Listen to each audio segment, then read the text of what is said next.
An eerie shadow appeared high in the sky. Finn took a closer look. A shark was actually flying among the clouds. He was instantly freaked out. How could there possibly be a shark at this altitude? Finn thought he was hallucinating. He rubbed his eyes, then looked out the window again. Suddenly, a shark landed right on the aeroplane wing. Finn realized how serious the situation was and quickly shouted for help. A flight attendant and a cop rushed over to check. When Finn said there was a shark outside, they almost took him for a crazy person, but soon other passengers also noticed something strange. At that moment, hundreds of sharks had already surrounded the plane. Just as everyone was panicking, a shark slammed straight into the engine. The plane instantly lost balance. Then countless sharks swarmed the cockpit, battering the aircraft non-stop. The plane's side was ripped open in seconds, and passengers without seatbelts were immediately sucked out by the powerful airflow. The flight attendant was still trying to comfort the passengers, but in the next second, a shark flew directly towards her.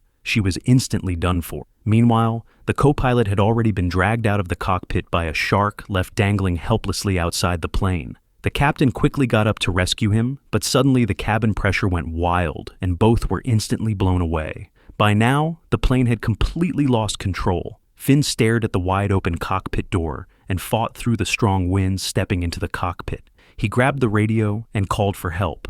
With some flying experience, Finn took control of the stick, using all his strength to stabilize the plane. Finn's ex-wife April was worried about his safety and followed him toward the Suddenly. The cabin door was ripped off, but luckily, April grabbed onto the handle and managed not to get sucked out. A shark was closing in on April. The cop threw his gun to her. As she tried to shoot the shark, her arm was bitten off and taken by the beast. Fortunately, she survived the attack. Back in the cockpit, Finn grasped the controls, tightly pushed downward with all his might, and finally stabilized the plane at the last second. In a blaze of sparks, the plane safely crash-landed on the runway. Thanks to Finn's bravery, all the remaining passengers were unharmed. Afterward, Finn and the injured April were rushed to the hospital. Having just survived a mid-air shark attack, Finn realized a much deadlier Sharknado was heading straight for New York. He immediately called his sister Ellen, warning her and her family to evacuate the city and head for higher ground. Later, as he spoke to reporters, he warned everyone that a disaster was coming, but clearly no one believed a word he said. Finn's sister Ellen and her daughter Maura were on a boat admiring the Statue of Liberty. Suddenly, a shark leapt out of the water and clamped down on a tourist's head. Seeing this, Ellen quickly pulled out a stun baton and zapped the shark with a jolt of electricity. The powerful current instantly fried the shark, but their poor friend was already beyond saving. At the same time, news reports announced that a rare Sharknado had formed at the edge of the city, bringing countless sharks hurtling toward New York at incredible speed. Seeing the broadcast, Finn rushed toward Citi Field because Ellen's husband Martin and their son Vaughn were watching a baseball game there. When Finn arrived, he urged them to escape immediately, but no one took him seriously. Till the terrifying Sharknado appeared, that people finally realized how bad things really were. The stadium erupted into chaos. Everyone scrambled in panic. A young girl froze in fear. To protect her, a former baseball star grabbed a bat and smashed a flying shark 400 feet away with a single swing. Under Finn's lead, the crowd rushed into the subway station. Just when they thought they were safe, disaster struck again. No one expected sharks to come flooding in along with seawater. One unlucky passenger couldn't dodge in time and became dinner for a shark. No one could believe they were now fighting sharks in the subway. Finn quickly called for everyone to run forward. To buy them some time, Finn took on a shark head-to-head. He grabbed a baseball bat and jammed it into the shark's massive jaws. But the shark's teeth were too sharp, and the bat snapped instantly. In a desperate move, Finn grabbed the broken bat and stabbed the shark straight through, taking it down. After the crisis ended, Finn grew even more worried about Ellen and Maura's safety. Just as he was about to leave, someone pointed behind him. Finn turned around and saw a small shark clamped onto his side. Without hesitation, he yanked it off and tossed it aside. The group made it back to the surface and hopped into a taxi. By now, the city looked like a living hell. People were running for their lives in all directions. One moment a man was holding up a cardboard sign. The next moment, he was shark food.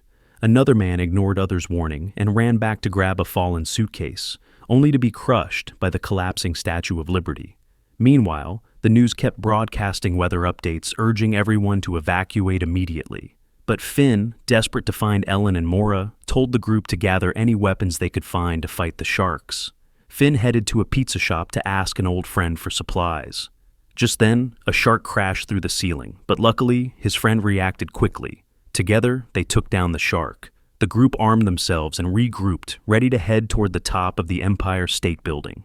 As the ground gave way, the entire city was suddenly flooded by seawater. Finn's taxi stalled, with countless sharks swimming all around it. In a split-second decision, Finn climbed onto the roof of the taxi, used the sharks as stepping stones, and leapt to safety. Meanwhile, the Sharknado kept raging on, tearing apart buildings in its path.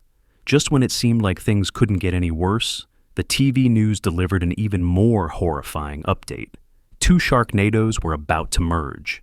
This was definitely a scene like nothing you had ever seen before. Countless sharks rained down from the sky. Terrified crowds on the ground scattered in all directions. The falling sharks started attacking people everywhere. Even the TV station that was broadcasting live wasn't spared to stop the disaster. Finn and his crew headed to the rooftop of the Empire State Building.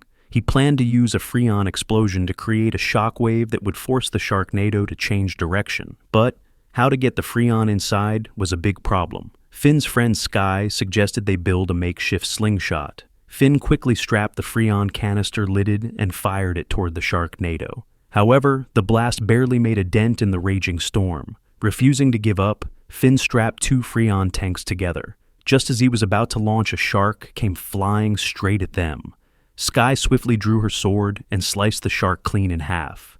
With another explosion of Freon, the Sharknado finally started to weaken. Massive numbers of sharks were blown apart, falling to the ground like flaming meteors. Seeing that the crisis wasn't over yet, Finn grabbed Sky and rushed back into the building, but the power system had been destroyed. They had no choice but to take the stairs. Then they ran into Ellen and her family, who had come looking for Finn.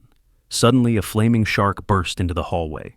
Everyone turned and bolted downstairs. Another shark blocked their path, and in the critical moment, Finn ripped a fire axe off the wall and took the shark down with a single blow. He then hacked open the door lock, making sure everyone escaped safely.